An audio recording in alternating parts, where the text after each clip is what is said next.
Assalamualaikum warahmatullahi wabarakatuh. Perkenalkan, nama saya Intan Nuritasari dengan NIM 2212101123. Saya seorang mahasiswa Universitas Islam Negeri Sultan Maulana Hasanuddin Banten, program studi S1 Pendidikan Agama Islam. Selanjutnya yang saya hormati dosen pengampu mata kuliah pengembangan kurikulum yaitu Dr. Helna Nelis MPD. Kali ini saya sedikitnya akan mempresentasikan mengenai pengembangan komponen strategi dalam kurikulum. Langsung saja selanjutnya yaitu hakikat pengembangan komponen strategi dalam kurikulum. Komponen strategi merupakan komponen yang memiliki peran yang sangat penting sebab komponen strategi berhubungan dengan implementasi kurikulum. Bagaimanapun idealnya, tujuan tidak akan berhasil tanpa strategi. Strategi meliputi rencana, metode, dan perangkat kegiatan yang direncanakan untuk mencapai tujuan tertentu. Strategi pembelajaran ini berkaitan dengan masalah cara atau sistem penyampaian isi kurikulum, delivery system, dalam rangka pencapaian tujuan yang telah dirumuskan. Pengertian strategi pembelajaran dalam hal ini meliputi pendekatan, prosedur, metode, model, dan teknik atau media yang digunakan dalam menyajikan bahan atau isi kurikulum. Strategi pembelajaran pada hakikatnya adalah tindakan nyata dari guru dalam melaksanakan pembelajaran melalui cara-cara tertentu yang dinilai lebih efektif dan lebih efisien. Dengan kata lain, strategi berhubungan dengan siasat atau teknik yang digunakan guru dalam melaksanakan kurikulum secara sistematik. Selanjutnya yaitu komponen strategi pembelajaran. Berdasarkan rumusan komponen strategi pembelajaran yang ditemukan para ahli secara garis besar dapat dikelompokkan. Komponen yang pertama yaitu urutan kegiatan pembelajaran. Mengurutkan kegiatan pembelajaran dapat memudahkan guru dalam melaksanakan kegiatan mengajarnya. Guru dapat mengetahui bagaimana ia harus memulainya, menyajikannya, dan bentuk pembelajaran. Terbagi menjadi 3. Yang pertama ada subkomponen pendahuluan, merupakan kegiatan awal dalam pembelajaran. Kegiatan ini mempunyai tujuan untuk memberikan motivasi kepada siswa, memusatkan perhatian siswa agar siswa bisa menyampaikan dirinya untuk menerima pelajaran dan juga mengetahui kemampuan siswa atau apa yang telah dikuasai siswa sebelumnya. Selanjutnya ada subkomponen penyajian. Kegiatan ini merupakan inti dari kegiatan belajar mengajar. Dalam kegiatan ini peserta didik akan ditanamkan pengetahuan baru dan pengetahuan yang telah dimiliki dibandingkan pada tahap ini. Tahap-tahapnya adalah menguraikan materi pelajaran, memberikan contoh dan memberikan latihan yang disesuaikan dengan materi pembelajaran. Yang ketiga ada subkomponen penutup, merupakan kegiatan akhir dalam urutan kegiatan pembelajaran. Yang kedua itu ada selanjutnya komponen strategi pembelajaran yang kedua yaitu metode pembelajaran. Metode pembelajaran adalah cara yang digunakan oleh pengajar dalam menyampaikan pesan pembelajaran kepada peserta didik dalam mencapai tujuan pembelajaran. Pengajar atau guru harus dapat memilih metode yang tepat yang disesuaikan dengan materi pembelajaran agar tujuan pembelajaran bisa tercapai. Selanjutnya, komponen yang ketiga yaitu media yang digunakan. Media adalah segala bentuk dan saluran yang digunakan untuk menyampaikan pesan atau informasi. Media dalam berbentuk orang atau guru, alat-alat elektronik sebagai media. Hal-hal yang harus dipertimbangkan dalam memilih media adalah ketepatan dengan tujuan pembelajaran, dukungan terhadap isi pelajaran, kemudahan memperoleh media, keterampilan guru dalam menggunakannya, ketersediaan waktu menggunakannya, dan sesuai dengan taraf berpikir siswa. Selanjutnya, komponen strategi keempat yaitu adalah waktu tatap muka. Pengajar harus tahu alokasi waktu yang diperlukan dalam menyelesaikan pembelajaran dan waktu yang digunakan pengajar dalam menyampaikan informasi pembelajaran sehingga proses pembelajaran bisa berjalan sesuai dengan target yang ingin dicapai. Selanjutnya, komponen strategi yang kelima adalah pengelolaan kelas. Kelas adalah ruang belajar dan lingkungan emosi dan lingkungan sosio-emosional. Lingkungan fisik meliputi ruang kelas, keindahan kelas, pengaturan tempat duduk, pengaturan sarana atau alat-alat lainnya, dan ventilasi dan pengaturan cahaya. Sedangkan lingkungan sosio-emosional meliputi tipe kepemimpinan guru, sikap guru, suara guru, pembinaan hubungan baik. Pengelolaan kelas menyiapkan kondisi yang optimal agar proses belajar mengajar dapat berlangsung secara lancar. Selanjutnya ada jenis-jenis model dalam pembelajaran. Sebelum itu, model pembelajaran adalah bentuk pembelajaran yang tergambar dari awal sampai akhir yang disajikan secara khas oleh guru di kelas. Dalam model pembelajaran terdapat strategi, pencapaian kompetensi siswa, dan pendekatan, metode, dan teknik atau media pembelajaran. Bungkus dari penerapan pendekatan, metode, dan teknik atau media pembelajaran tersebut ditanamkan melalui model pembelajaran tersebut ini. Yang pertama ada model pembelajaran perolehan konsep atau Concept Attainment Orientation Model. Melalui model ini, perolehan konsep didasarkan pada kondisi reseptif siswa dan sifatnya lebih langsung. Artinya, guru lebih banyak memimpin. Model ini terdiri dari 3 tahapan mengajar. Pertama, guru menyajikan data kepada siswa. Setiap data tersebut merupakan contoh dan bukan contoh yang terpisah. Data tersebut dapat berupa peristiwa, orang, objek, atau cerita, dan lain-lain. Tahapan yang kedua, siswa menguji perolehan konsep mereka. Pertama, dengan cara mengidentifikasi contoh tambahan lain yang mengacu pada konsep tersebut. Atau kedua, dengan memunculkan contoh mereka sendiri. Setelah itu, guru mengonfirmasi kebenaran dan dugaan siswanya terhadap konsep tersebut dan meminta mereka untuk merevisi konsep yang masih kurang tepat.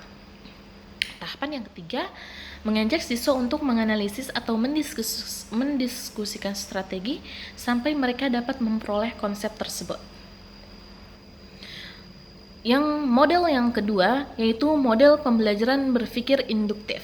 Model pembelajaran ini merupakan karya besar Hilda Taba, suatu strategi mengajar yang dikembangkan untuk meningkatkan kemampuan siswa dalam mengolah informasi. Secara singkatnya, model ini merupakan strategi mengajar untuk mengembangkan keterampilan berpikir siswa. Model ini dikembangkan atas dasar beberapa postulat sebagai berikut. Pertama, kemampuan berpikir dapat diajarkan. Yang kedua, berpikir merupakan suatu transaksi aktif antara individu dengan data. Artinya, dalam setting kelas, bahan-bahan ajar merupakan sarana bagi siswa untuk mengembangkan operasi kognitif tertentu. Yang ketiga, proses berpikir merupakan suatu urutan tahapan yang beraturan. Artinya, agar dapat menguasai keterampilan berpikir tersebut, prasyarat tertentu harus dikuasai terlebih dahulu, dan urutan tahapan ini tidak bisa dibalik. Oleh karenanya, konsep tahapan beraturan ini memerlukan strategi mengajar tertentu agar dapat mengendalikan tahapan-tahapan tersebut. Selanjutnya ada model pembelajaran inquiry training. Model pembelajaran ini dikembangkan oleh seorang tokoh yang bernama Suchman. Suchman meyakini bahwa anak-anak merupakan individu yang penuh rasa ingin tahu akan segala sesuatu. Oleh karena itu, prosedur ilmiah dapat diajarkan secara langsung kepada mereka. Selanjutnya ada model pembelajaran tidak langsung atau non-directive teaching. Sebelumnya, model pengajaran non-directive merupakan hasil karya Carl Rogers dan tokoh lain pengembang konseling non-directive. Yang dimaksud dengan non-directive adalah tanpa mengguru. Model pengajaran tidak langsung atau non-directive teaching menentukan pada upaya memfasilitasi belajar.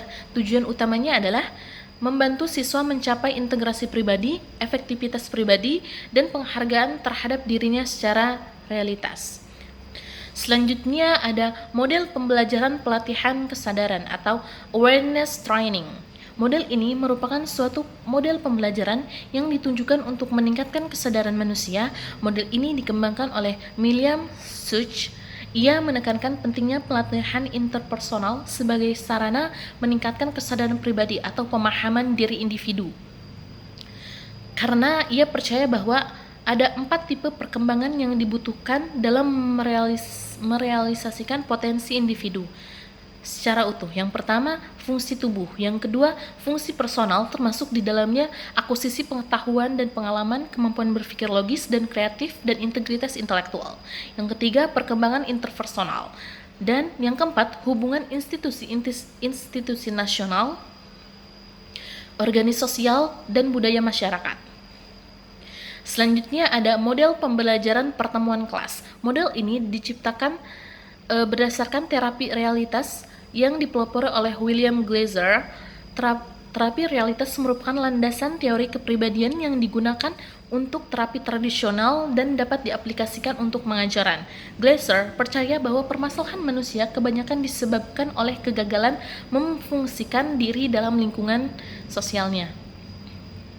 Ia percaya bahwa setiap manusia mempunyai 2 kebutuhan dasar, yaitu cinta dan harga diri. Keduanya terjadi dalam hubungan antara satu individu dengan individu lain dalam suatu lingkungan sosial. Inti dari model ini adalah manusia harus memiliki kemampuan untuk berhubungan dengan orang lain atau dengan individu lain, dapat mencintai dan dicintai dan dihargai serta saling menghargai. Selanjutnya, jenis-jenis pendekatan. Sebelum itu, pendekatan adalah konsep dasar yang mewadahi, menginspirasi, menguatkan, dan melatari metode pembelajaran yang dengan cakupan teoritis tertentu. Berikut beberapa pendekatan pada pembelajaran atau jenis-jenis pendekatan pada pembelajaran. Yang pertama, pendekatan tujuan pembelajaran. Pendekatan ini berorientasi pada tujuan akhir yang akan dicapai. Sebenarnya, pendekatan ini tercangkup juga ketika seorang guru merencanakan pendekatan lainnya, karena suatu pendekatan itu dipilih untuk mencapai tujuan pembelajaran. Semua pendekatan dirancang untuk keberhasilan suatu tujuan. Contohnya, apabila dalam tujuan pembelajaran tertera bahwa siswa mengelompokkan makhluk hidup, maka guru merancang pembelajaran yang pada akhirnya pelajaran tersebut siswa sudah dapat mengelompokkan makhluk hidup. Metode yang digunakan untuk mencapai tujuan tersebut berupa metode tugas atau karya wisata. Selanjutnya ada pendekatan konsep. Pembelajaran dengan menggunakan pendekatan konsep berarti siswa dibimbing memahami suatu bahasan melalui pemahaman konsep yang terkandung di dalamnya. Dalam proses pembelajaran tersebut, penguasaan konsep dan subkonsep yang menjadi fokus. Dengan beberapa metode, siswa dibimbing untuk memahami konsep. Selanjutnya, pendekatan yang ketiga yaitu pendekatan lingkungan. Penggunaan pendekatan lingkungan berarti mengaitkan lingkungan dalam suatu proses belajar mengajar. Lingkungan digunakan sebagai sumber belajar untuk memahami materi yang erat kaitannya dengan kehidupan sehari-hari yang sering digunakan pendekatan lingkungan. Selanjutnya, pendekatan yang keempat yaitu pendekatan inquiry. Pendekatan inquiry berarti membelajarkan siswa untuk mengendalikan situasi yang dihadapi ketika berhubungan dengan dunia fisik, yaitu dengan menggunakan teknik yang digunakan oleh para ahli peneliti. Menurut Detrick Ziwi pada tahun 2021, pendekatan inquiry ini dibedakan menjadi inquiry terpimpin dan inquiry bebas atau inquiry terbuka. Perbedaan antara keduanya terletak pada siapa yang mengajukan pertanyaan dan apa tujuan dari kegiatannya. Selanjutnya, pendekatan yang kelima yaitu pendekatan penemuan. Pendekatan penemuan berarti dalam kegiatan belajar mengajar, siswa diberi kesempatan untuk menemukan sendiri fakta dan konsep tentang fenomena ilmiah. Penemuan ini terbatas pada penemuan sesuatu yang benar-benar baru. Pada umumnya, materi yang akan dipelajari sudah ditentukan oleh guru. Demikian pula situasi yang menunjang proses pemahaman tersebut. Siswa akan melakukan kegiatan secara langsung berhubungan dengan hal yang akan ditemukan. Selanjutnya, pendekatan yang keenam adalah pendekatan proses. Pada pendekatan proses, tujuan utama pembelajaran adalah mengembangkan kemampuan siswa dalam keterampilan proses seperti mengamati, berhipotesa, merencanakan, menafsirkan, dan mengkomunikasikan. Pendekatan keterampilan proses digunakan dan dikembangkan sejak kurikulum 1984. Penggunaan pendekatan proses ini menuntut keterlibatan siswa dalam kegiatan belajar. Selanjutnya, pendekatan yang ketujuh adalah pendekatan interaktif.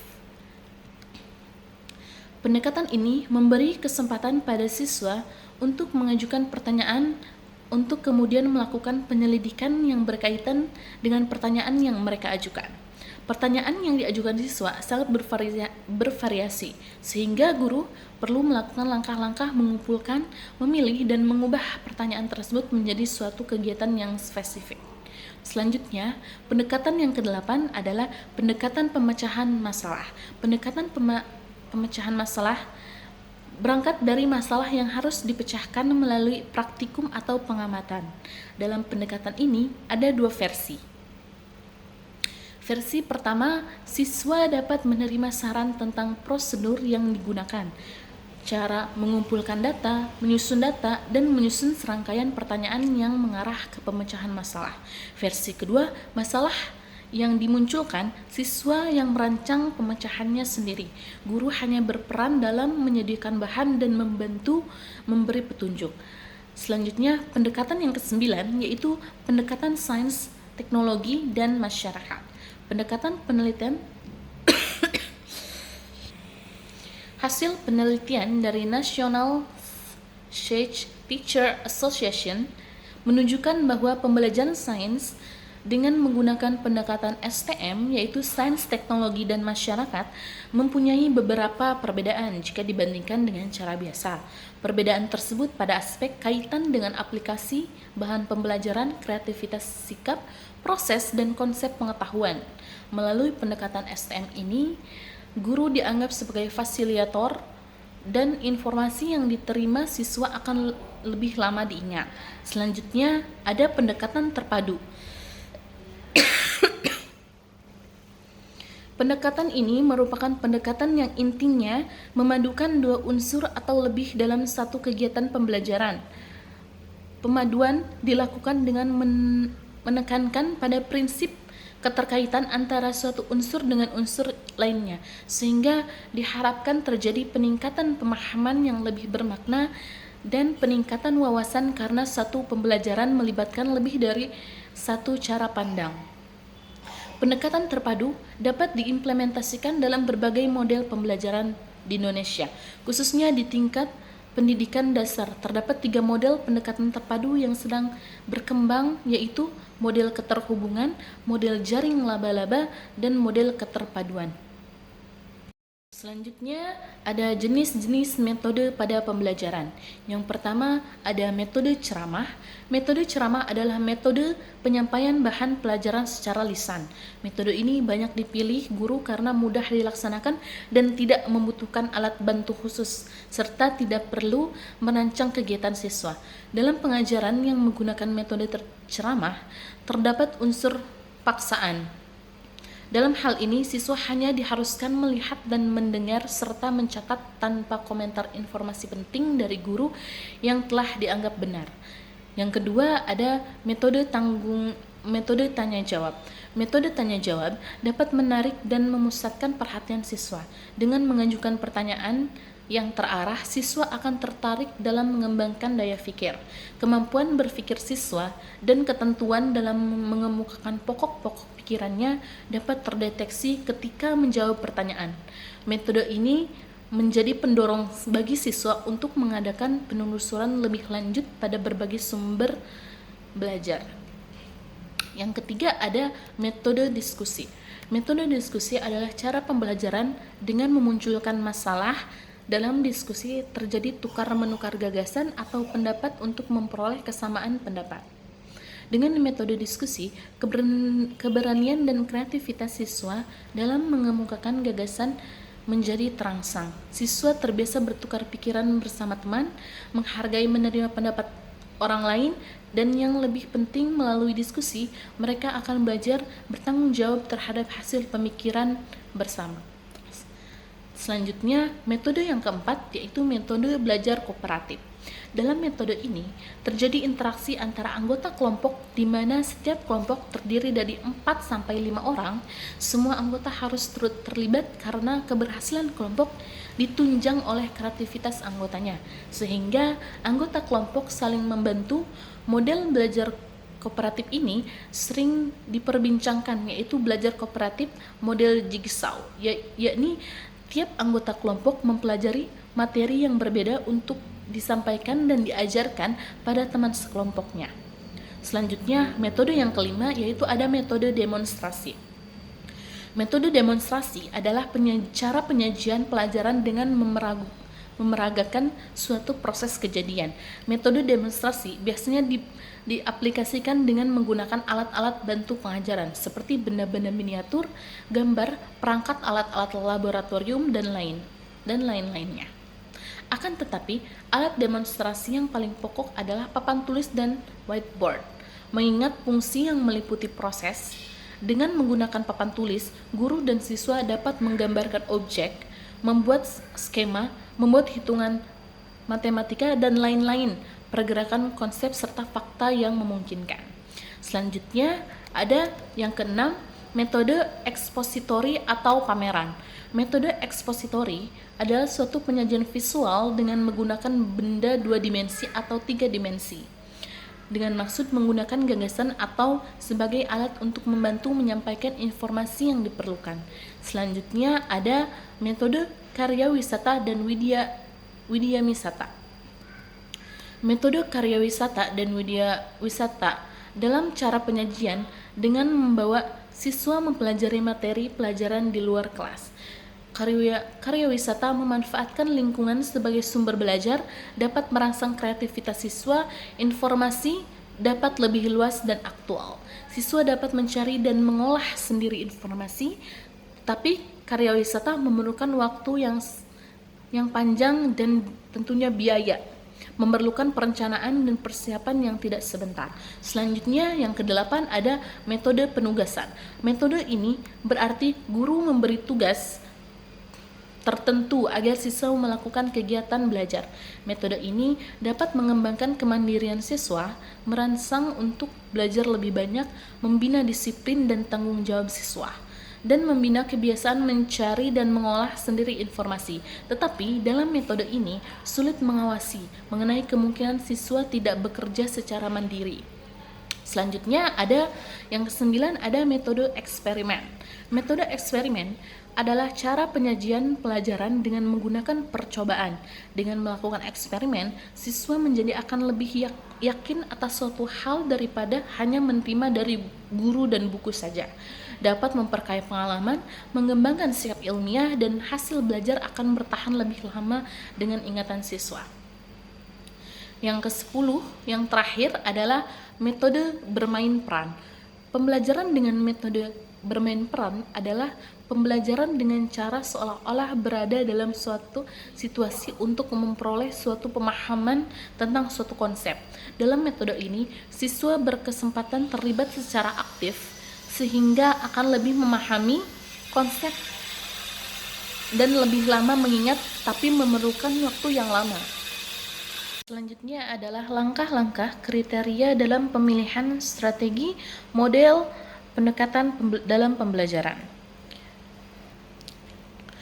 Pemilihan strategi pembelajaran yang akan digunakan dalam proses pembelajaran harus berorientasi pada tujuan pembelajaran yang akan dicapai. Selain itu juga harus disesuaikan dengan jenis materi, karakteristik peserta didik, serta situasi atau kondisi di mana proses pembelajaran tersebut akan berlangsung. Langsung saja langkah atau kriteria pemilihan Strategi dalam pembelajaran. Yang pertama itu berorientasi pada tujuan pembelajaran. Tipe perilaku apa yang harus dapat dicapai oleh peserta didik. Misalnya, menyusun bagan analisis pembelajaran. Berarti metode yang paling dekat dan sesuai dan dihendaki oleh TPK adalah latihan atau praktik langsung. Yang kedua, pilih teknik pembelajaran sesuai dengan keterampilan yang diharapkan dapat dimiliki saat bekerja nanti. Misalnya, setelah bekerja, peserta didik dituntut untuk pandai memprogram data komputer. Berarti metode paling mungkin digunakan adalah praktikum dan analisis kasus atau pemecahan masalah, problem solving. Yang ketiga, menggunakan media pembelajaran yang sebanyak mungkin memberikan rangsangan pada indera peserta didik. Artinya, dalam suatu satuan waktu yang bersamaan, peserta didik dapat melakukan aktivitas fisik maupun psikis. Misalnya menggunakan OHP. Dalam menjalankan suatu bagan, lebih baik guru menggunakan OHP daripada hanya berceramah saja. Karena menggunakan OHP memungkinkan peserta didik sekaligus dapat melihat dan mendengar penjelasan guru. Selanjutnya ada macam-macam metode pembelajaran aktif dalam kurikulum PAI. Penerapan metode dalam sebuah pembelajaran memang mutlak untuk dilakukan. Metode dapat memudahkan guru dalam menyampaikan materi pembelajaran dengan baik dan supaya siswa pun dapat menerima pelajaran dengan senang hati. Akan tetapi, hal ini juga tergantung dari kemampuan guru dalam menerapkan metode itu sendiri. Sebab metode pembelajaran aktif dan kreatif merupakan model pembelajaran yang dapat membawa siswa produktif dalam belajar dan berkreasi sendiri serta dapat menemukan ide-ide baru. Berbicara masalah macam-macam metode yang digunakan dalam proses pembelajaran pendidikan agama Islam yang juga relevan dengan pembelajaran, di antaranya yang pertama ada metode ceramah, yang kedua ada metode tanya jawab, yang ketiga ada metode diskusi, yang keempat ada metode resitasi atau pemberian tugas, yang selanjutnya ada metode demonstrasi dan metode pemecahan masalah atau problem solving, metode simulasi dan metode eksperimen. Melihat dari itu, maka dikatakan bahwa tiap-tiap metode memiliki kelemahan dan kelebihan masing-masing sesuai seorang guru akan menerapkan di kelas metode yang akan dipakai yang mana untuk mencapai proses pembelajaran yang lancar. Baik, mungkin cukup dan hanya sampai sini presentasi kali ini. Untuk kurang dan lebihnya saya mohon maaf. Wassalamualaikum warahmatullahi wabarakatuh.